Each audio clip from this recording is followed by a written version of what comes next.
నా పేరు సాత్విక్. నేను ఎంపీపీఎస్ సిహెచ్కే గొల్లపేటలో 4వ తరగతి చదువుతున్నాను. ఈరోజు నేను ప్లాస్టిక్ బూత్ ఏకపాత్రాభినయం చేస్తున్నాను. గడగడలాడిపోవాలి. మానవ జాతి నా పేరు వింటేనే హెల్లడెత్తిపోవాలి. ఈ భూగోళాన్ని మొత్తం నేను ఆక్రమించాలి. ఇంతకీ నేనెవరో మీకు తెలుసా? తెలియదు కదా. నా పేరే ఫాల్తీన్.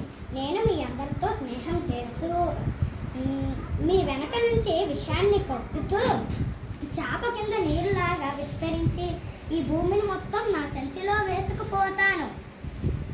మీ ఇంట్లో ఏ శుభకార్యం జరిగినా దానికి సంబంధించిన సామాన్లను మోసుకొచ్చే సాధనంలా మీ ఇంటికి వస్తాను. కూరలు, పండ్లు, పూలు, పాలు ఏవి మీకు అవసరమైన దానికి సంబంధించిన దానికి నేనే ఆధారం. చివరికి నేను లేనిదే మార్కెట్ లేదు. ఈ సామాన్లు చూసారా నా ప్రతాపం, చూసారా నా ప్రభావం. ఈ సామాన్లు మోసుకొచ్చే నన్ను చెత్త కుప్పలోకి విసిరేస్తారు. ఈ చెత్త కుప్పలే నా స్థావరాలు. అక్కడ నుంచి మానవ జాతిపై సమరబేరి మ్రోగించి భూగోళాన్ని గడగడలాడిస్తాను. మీ జీవితకాలం కొంచెమే, కానీ మా జీవితకాలం కొన్ని వందల సంవత్సరాలు. చెత్తలో ఉన్న, కాలువల్లో ఉన్న, బురదలో ఉన్న, నేను ఎక్కడున్నా నేను క్షేమం, మీరు క్షేమం. నాతోటి నేను ఎప్పటికీ భూమిలో కలవను. నా తోటి నేస్తాలైన ఈగలు, దోమలు పెరిగే అందుకు చక్కటి భవనంగా మారి చెడు వాసన వ్యాప్తి చేసే శివరంగా మారుతాను. మలేరియా, ఫైలేరియా లాంటి రోగాలు మీపై దాడికి సిద్ధం చేస్తాను.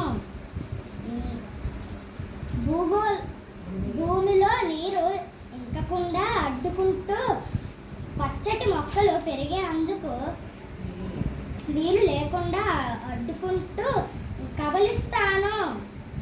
పర్యావరణాన్ని పాడు చేసే మానవ జాతి మనుగడను ప్రశ్నార్థకం చేస్తాను. మానవ జాతిలో అజ్ఞానం ఉన్నంత వరకు నాకు ఆటంకం లేదు.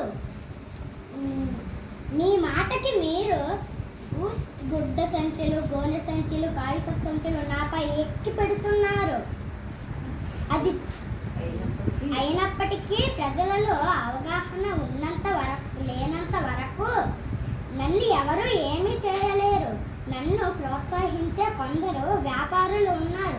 అది చాలు నేను భూమిని వశం చేసుకోవడానికి. ఈ భూగోళాన్ని, పర్యావరణాన్ని నాశనం చేయడమే నా కోరిక. విద్యార్థులు ఆపగలరా? నన్ను ఆపగలరా?